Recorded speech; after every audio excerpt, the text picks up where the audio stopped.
shopping mall, buying new shoes. Everybody's got something to do. Everybody but you. Night Train to Terror. That is right. The movie to watch when everyone has something to do except you.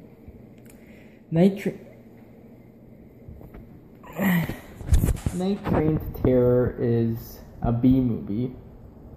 And like many of the B movies that I watched, it is firmly placed in the so bad it is good category.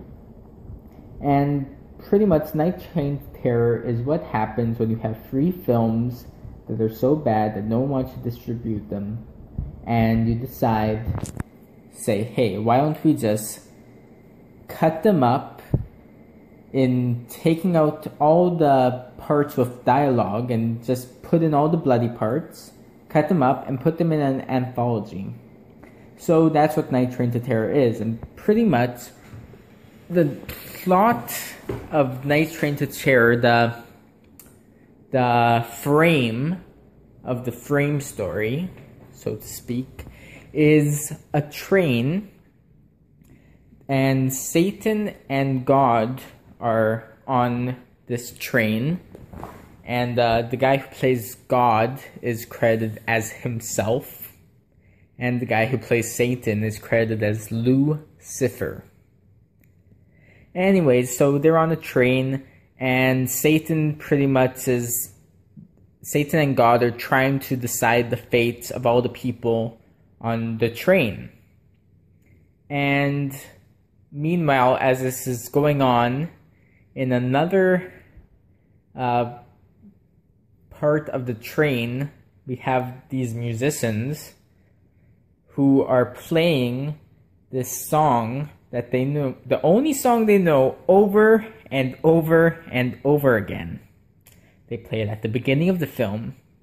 They play it after the end of the first segment, the end of the second segment, the end of the third segment, and then they all die and they play it again as the train goes speeding through the skies in heaven. Yes, that is how this movie is. I don't even have words to talk about that. And the funny thing is that that song and the musicians playing it is probably the most memorable parts of this movie. And you saw that I played a little snippet there. Now imagine that happening over the course of 6 minutes in the movie, I believe, interspersed throughout the movie. Anyways, so we have the conductor of the train, who seems to be in between good and bad. He strikes a bargain between God and Satan at one point.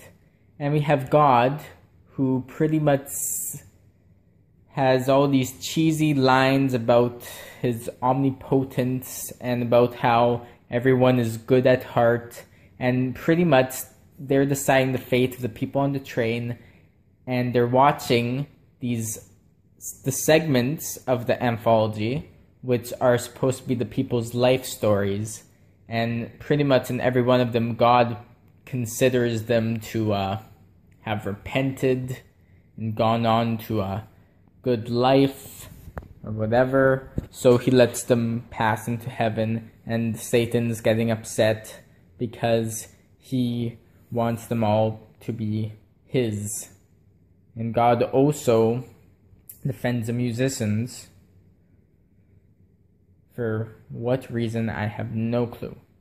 Anyway, so we have this first segment, and all of these segments are just haphazardly edited together from feature films that never made it, as I mentioned. And I'm pretty sure all of them actually were released as their own features eventually. So it should be interesting to see those one day when I have nothing to do, but everyone else does. So Anyways, first segment is about this guy who gets in an accident. See, I'm a little hazy on these segments because I pretty much have no clue what's going on. He gets in an accident and he ends up getting drugged and hypnotized to seduce women to bring them back to this clinic so that they can be raped and by a sadistic doctor who then takes their body parts apart and sells them on the black market. And yeah, so there's one scene in this segment. Most of it is just the bloody, violent parts, but there's one scene that's actually kind of effective where so instead of showing the bloody cutting open body parts, the camera actually pans around this room and you see the shadows of all of these torturous instruments, and then it goes into another room where you see boxes full of body parts being shipped out, and it's pretty interesting. And you, in the background, you hear the screams as this guy is using a saw to saw the woman. And then after it pans back and you see the aftermath with the woman dead. And it was one of the most effective scenes in the movie. Except, as mentioned on the site 366 Weird Movies, you can see the cameraman's shadow and reflections, apparently. I never noticed these types of things, but I could, if I'd probably be able to find it if I was looking hard enough on a second try. And you can also see a soup ladle and a spatula among the torture instruments, showing that this was actually shot in a kitchen. But I don't think that's a bad thing, because if you're a sadistic torturer, you can definitely find ways to use a soup ladle and a spatula for your needs.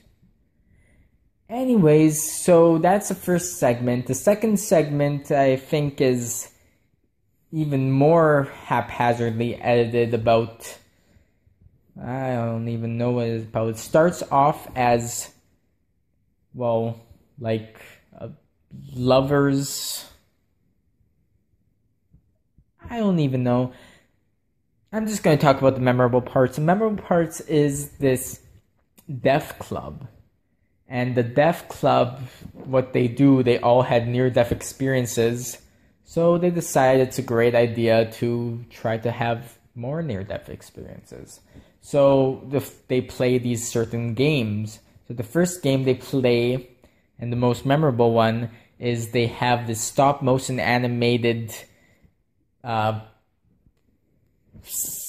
flying insect thing with a stinger. And apparently, once you get stung by it, you explode blood out of your wound. And it just looks terrible, this stop-motion thing. So they release it around the circle of people in the deaf club, and it ends up actually flying out the window and stinging this poor innocent sap who was having intercourse with someone in a forest, maybe? I don't remember. Anyways, so we see the effects of this thing on him. In another game, they have this computer who gives out electric shocks. And in the last game, they have this... well, why am I even talking about the plot to you? They just participate in perverse death games, and it's really badly edited, and But it seems interesting enough that I actually would like to see the feature film, which probably actually makes sense. And then the last segment, which was just all over the place. I don't even know it has Satan, who's not played by the same Satan who's on the train, and Ishtar. I am Ishtar. Blood Dinner and Blood Feast shows up, and I don't know. There's a surgery on a living guy, and anyways, God says they all reach redemption, except the first person in the first place who was drugged and hypnotized to lure women to this body clinic. They couldn't decide, so they sent him 100 years in purgatory. Well, the other two people, well, Greta in the second segment, she gets off scot-free, and she was doing things out of her own will, even though she were... Anyways, so yeah, it's pretty much Night Train to Terror. Yeah, it's a good thing to watch when you got nothing to do, like they say in the song. And another thing, that song, it's like they're mocking you. Like, I'm ignoring that. It's like they're mocking you. It's like they're saying everybody has something to do except you because you're watching this B movie. This is really pointless.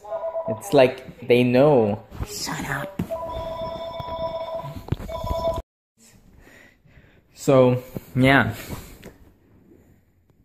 It's like they know that if you are watching Night Train to Terror right now, then you have absolutely nothing to do. Same goes for you, who's watching me right now. So I'm just gonna leave you with this little snippet.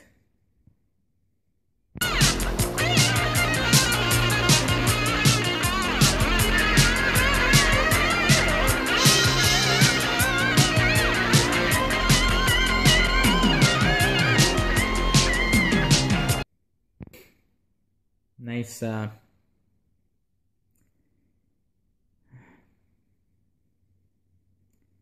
break dancing. Okay, I was editing this review and I cut a significant portion of it out because in those significant portions I was trying to make sense of certain plot elements and plot holes, but you just can't. And you're not really meant to in this movie. This is just a fun movie to watch when everybody has something to do except you.